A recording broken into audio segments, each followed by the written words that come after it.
Après avoir vu donc les charges d'exploitation, nous allons voir ce qu'on appelle donc les produits d'exploitation. Comme ça, après, ce qui sera intéressant, je vais vous refaire une présentation du compte de résultat où on verra le résultat d'exploitation, donc qui sera la différence entre les charges d'exploitation et les produits d'exploitation.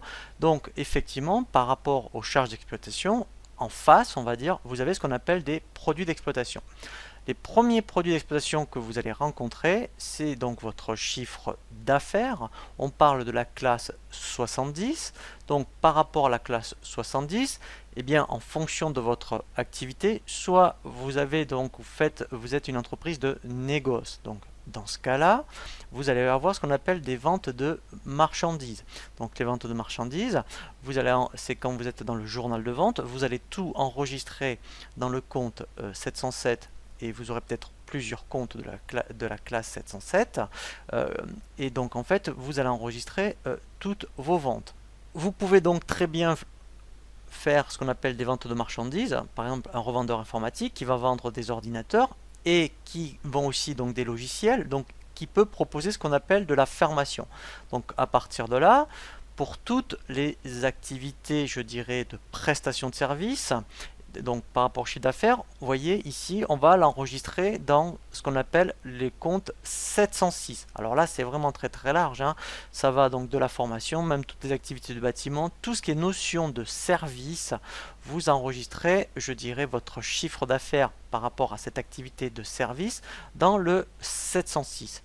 Et enfin, eh bien, vous pouvez être également ce qu'on appelle une entreprise industrielle, où vous pouvez donc être une entreprise industrielle, mais aussi faire par exemple du service par rapport à vos produits que vous fabriquez ou que vous transformez. Vous voyez, donc dans ce cas-là, alors on verra dans le compte de résultat, ça se mettra bien dans ce qu'on appelle la production vendue.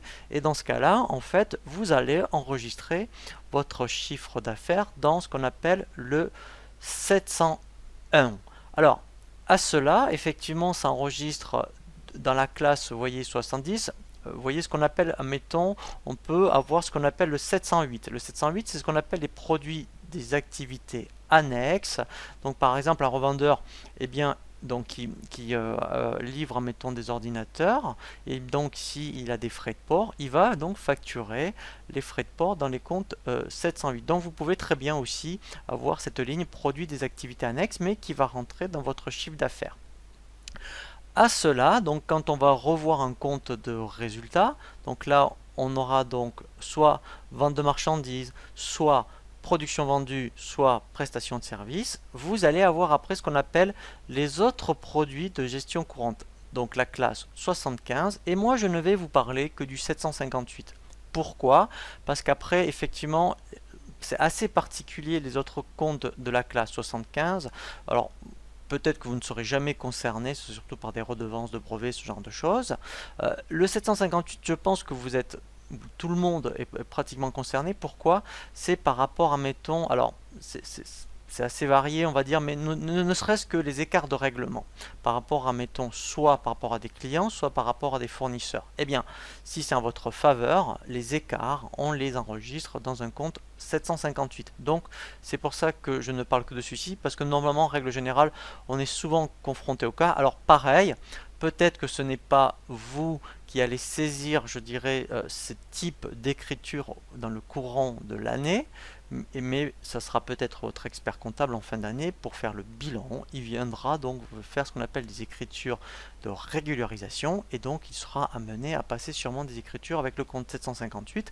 Mais je vous en parle parce que on va le voir justement mentionné tout à l'heure dans le compte de résultat. Donc c'est pour bien vous voyez à quoi ça correspond. Et enfin, pareil, là aussi j'ai fait exprès de ne parler que donc par rapport à la classe 78 qui concerne les reprises sur amortissement, dépréciation et provision.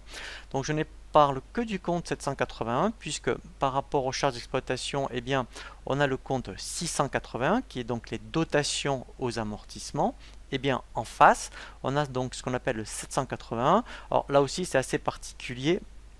Pourquoi? Parce qu'en fait, c'est surtout votre expert comptable qui est peut-être amené à passer ce type d'écriture, mais au moins vous verrez que dans le compte de résultat, c'est mentionné. Alors, un petit rappel pour le compte 758, eh bien, effectivement, hein, en face, donc dans les charges d'exploitation, vous avez le 658, puisque par rapport aux écarts de règlement, si c'est en votre défaveur, c'est une charge, 658. Si c'est en votre faveur, c'est donc le 758. Nous allons voir donc maintenant concrètement comment ça se présente sur un compte de résultat. Alors là c'est intéressant, on voit une autre présentation de compte de résultat. Donc là par exemple vous voyez c'est une présentation de compte de résultat sur les logiciels EBP Compta. Donc là vous voyez que en fait on voit d'abord les produits d'exploitation. Donc vous voyez qu'ici eh bien ça reprend bien l'exemple que je vous ai indiqué. C'est une entreprise qui vend à la fois de la marchandise par exemple, mais qui fait aussi, admettons, donc là vous voyez donc de tout ce qui est services et travaux. Donc là vous voyez on a bien le chiffre d'affaires qui correspond dans cette rubrique là. Et donc là en fait vous avez le montant global, je dirais, du chiffre d'affaires des produits d'exploitation. Il y aurait pu y avoir aussi, vous voyez, alors des reprises sur provision. Vous voyez, donc là, on voit bien, donc ici, donc là, mettons, ce n'est pas le cas. Donc là, mettons les produits d'exploitation. Alors, les montants sont minimes, qui sont importants minimes. Sincèrement, le principe, c'est pareil. Donc là, ça se présente comme ça. On a ce qu'on appelle les produits d'exploitation. Et après, vous voyez, donc là, eh bien, vous avez ce qu'on appelle les charges d'exploitation. Donc, c'est une autre présentation par rapport à tout à l'heure.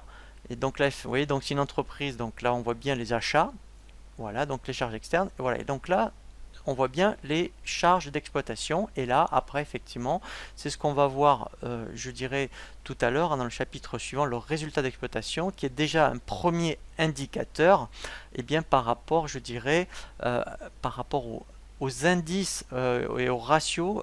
C'est pour ça que c'est intéressant aussi d'avoir cette présentation, puisque là en fait c'est un compte de résultats où on voit d'abord produit d'exploitation, charge d'exploitation, et de suite on voit déjà eh bien, les résultats d'exploitation. Donc ça on va voir en détail et l'analyser par rapport donc effectivement sur quoi il faut faire attention déjà lorsque on a un résultat d'exploitation par exemple négatif. Voilà. Mais là en fait, hein, vous voyez donc concrètement pour revenir au produit d'exploitation, donc dès que vous allez saisir la classe 70, eh bien ça va aller ici. Vous voyez donc tout ce qui est ici, à ce niveau-là. Si j'avais eu, admettons, eh bien ce qu'on appelle des autres produits de gestion, le 75, ça aurait été, donc là comme il n'y en a pas, donc ça aurait été dans les autres produits. Et on a également, là vous voyez, les reprises sur provision.